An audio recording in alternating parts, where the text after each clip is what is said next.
Morning, welcome to Gardening with Peas in a Pod. We're in a different greenhouse just for a minute this week. We're in John's greenhouse because remember we put some blanch leeks back to seed, well to grass. Yeah. That were last year's, and these are what we've got from them, which John's potted up. The bigger ones here, these are actually from the King Pod, which is the secondary seed head. Yeah. Yeah, Pendle improved. I think he says we've got about 48 off the King Pod, and then we've got these. This were a different, same variety but a different leek.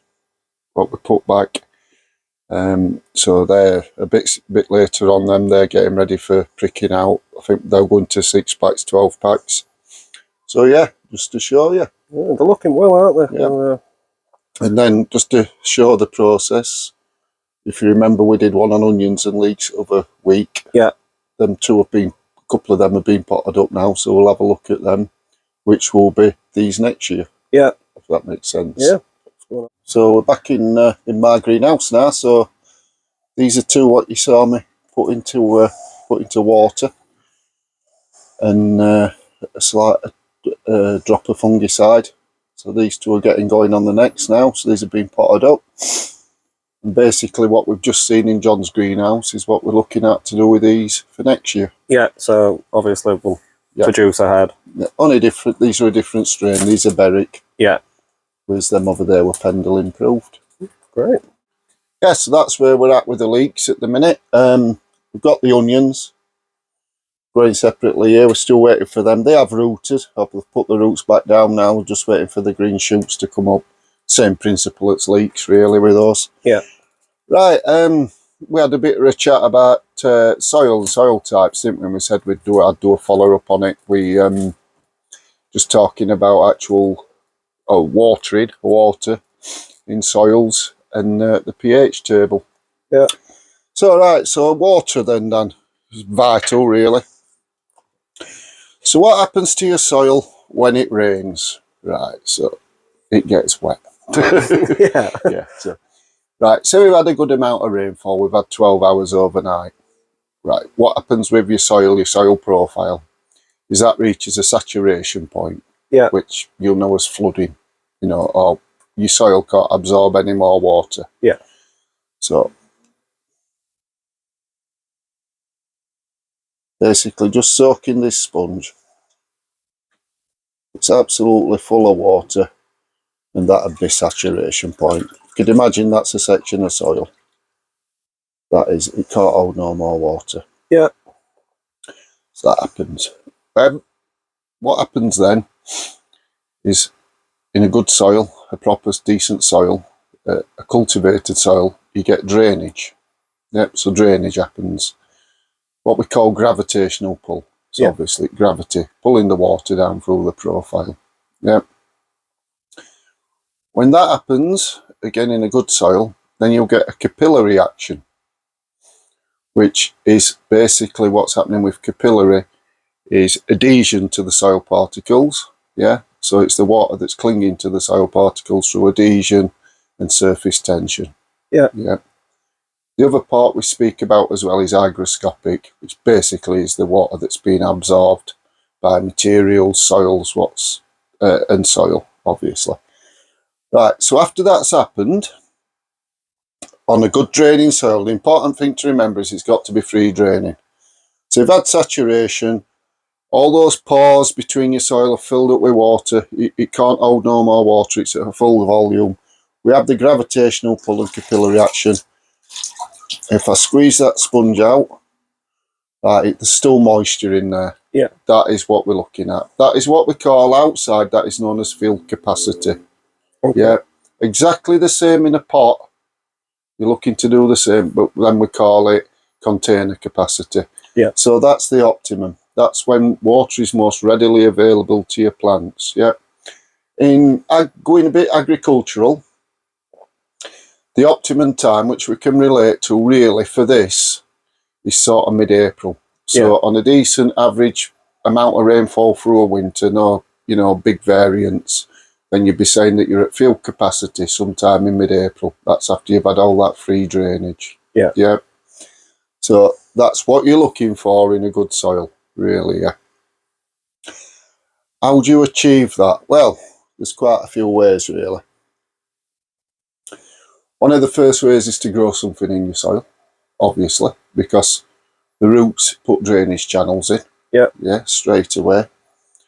What we go back to, keep going back to adding organic matter to improve your structure. Yeah. Working on your soil at the right time as well. You know, don't be. I always, if I'm working on soil, I know a lot of people go to raised beds now, which is you're looking more at your drainage is very similar to growing in containers than growing in a pot. When you're still working on soil, you're doing the old-fashioned type allotment, is to work on boards. Yeah. You know, try and avoid working on your soil when it's middle of winter, when it's wet, because you'll cause compaction, basically. If you work on boards, you can spread your weight a bit more. So that does help. What does this fit in with us? What does it mean? Well, like I said last week, well, 2 weeks ago, we've got a clay soil. We work on a clay soil. Now, if you remember, I mentioned that clay is classed as a cold soil. Yeah. Yeah. The reason why that is because clay holds on to water more than what sand and silt does. Yeah. It's more adhesive to the clay particles, because of the size of the particles. Yeah. Now, water is slower to eat up than what soil is. So if clay's holding more water than the other soils, clay's going to be slower to eat up in the spring, which becomes relevant to your planting, your seed sowing, than what your other soils are. Yeah. Yeah, it makes sense. Yeah. So that's why with a clay soil, we're always looking to open it up. You're always looking to improve the structure to get it as well draining as you can, so you can warm it up that little bit quicker. A little footnote to that, you might think, well, mulching it. Yeah, but you have to do it at the right time. Don't forget, mulching is basically a thermal blanket. It's like a flask. So if you decide to mulch in the middle of winter when your clay soil's at its coldest and its wettest, you're going to go the other way with it. And prolong the cold season. It's going to be slower to eat up. So you need it to be starting to get some warmth and some sun in it before you're applying mulches. Yeah. Yeah. So that's a little bit on soils and clay soils and soil water. Yeah, with a container, obviously the way you do it with a container to a container capacity, or to get the most amount of water that's available to your plants, is you want to be adding things like your sand, you know, your bits of sand, perlites, vermiculites, you know. Yeah. And a good example of that is if you water an hanging basket. You get an hanging basket, a watering can full of water. It's really heavy. Yeah. You're at saturation point. How do you know when you get into that container capacity? Is you wait for that water with an hanging basket to drain from the bottom. So as that water's draining through the bottom of the basket, it's gone for all profile, and then it's actual draining, you know, that's gravitational pull. Yeah. It shows that that's right for your watering. That's where you want your basket at. That's when your plants are going to thrive. Yeah. So, like I say, it's a massive topic. So that's a little bit about watering. And again, it's also about getting plenty of that biology. You know, that biology. It causes all them channels again. Yeah. You know, it opens it up to help drainage occur in your soil. So it's all about drainage. Yeah. So it's like I said, the main things to remember about that really is that you've got saturation, which is flooding. Yeah. Another benefit and all when you're doing your beds and your soils is try and keep it as level as you can. Yeah. Because if you put dips in, obviously that's going to hold water. The problem comes with that then is when you start putting your seeds in. You know, putting your seed furrows, your trenches, your drills in. If they're not on even ground, some seeds are just going to sit in water and then they're going to rot. Yeah.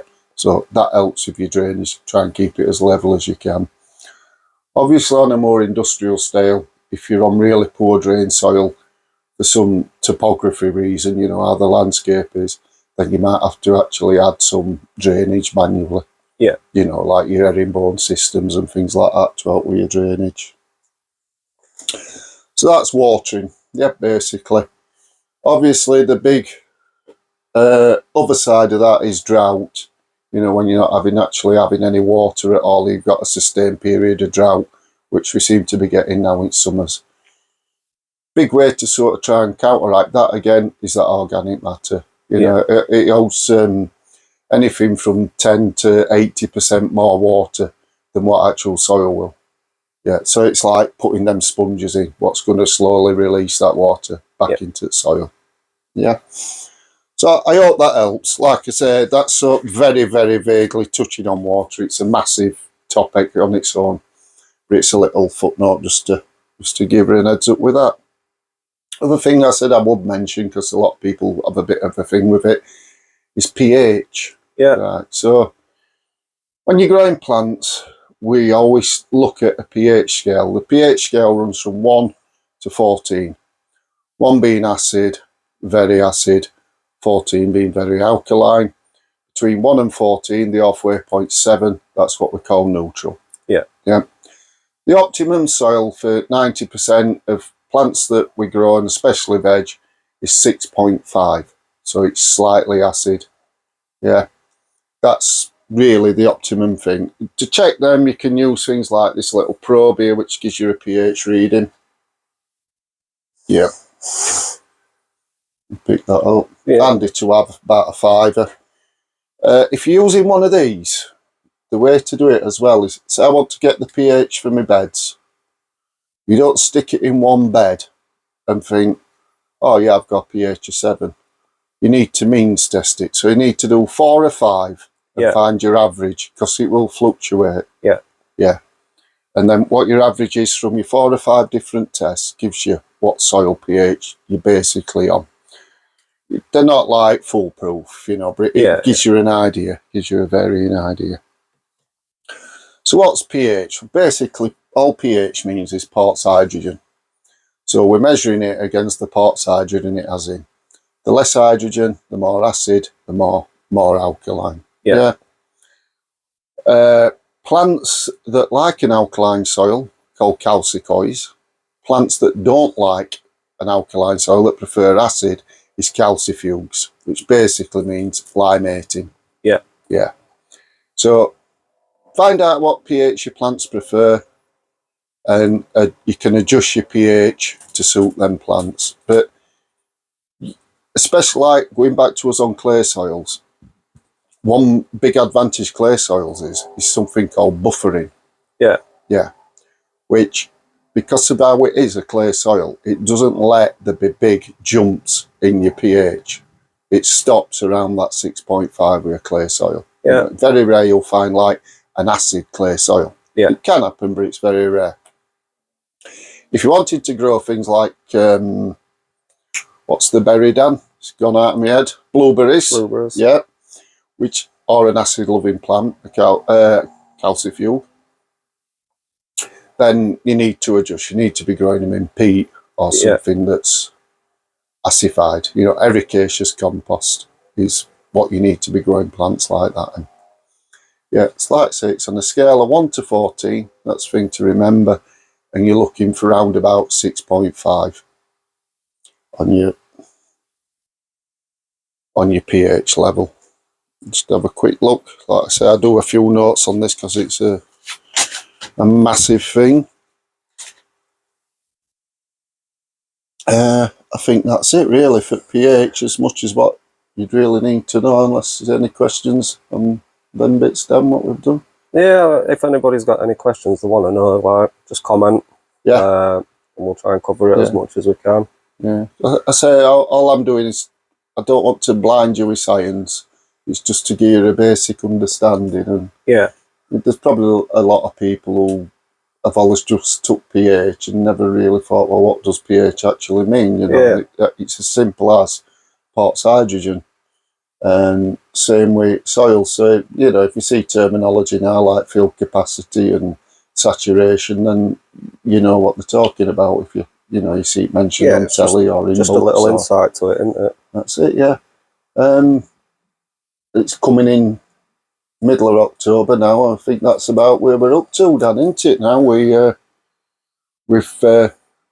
growing and stuff at the minute. It's Yeah, it's slow time of year now, isn't it? Obviously, with onions, what we'll be setting off, and leeks to look after over winter. I mean, there is a lot to do at this time of year, but it's not all so much actual hands-on growing, is it? The plant side of thing, Yeah, like it's we're collecting a lot of leaf mould That's and Maintain them. such as that at the moment. We'll be getting us onion seeds set off as well. That's happening in the next day or two. But I'll be sowing a few today. There is exhibition varieties. Yeah. So if you're planning on doing that, now's the time to be looking at it. Obviously, they'll be needing some heat to germinate. I've got a setup at home with LED lights and stuff that they'll be going under. Well, they'll be going under straight away, and they'll be growing on under there for a while yet. And then they'll be coming into an heated greenhouse December time. Yeah. December, January, they'll be coming back out and into heated greenhouse. Basically, it's keeping them lights on them. You want to be getting 12 hours light on your onions once they're up at this time of year. So like I say, leave a comment. We will be back from now until spring. Probably be a bit more shorter ones, won't there? Because with everything that's we've going got on. a few more things that we can show you as well. So yeah. So that's about it, Dan. We'll see him in the due course of time, mate. Eh? Yeah. Thank you. Cheers.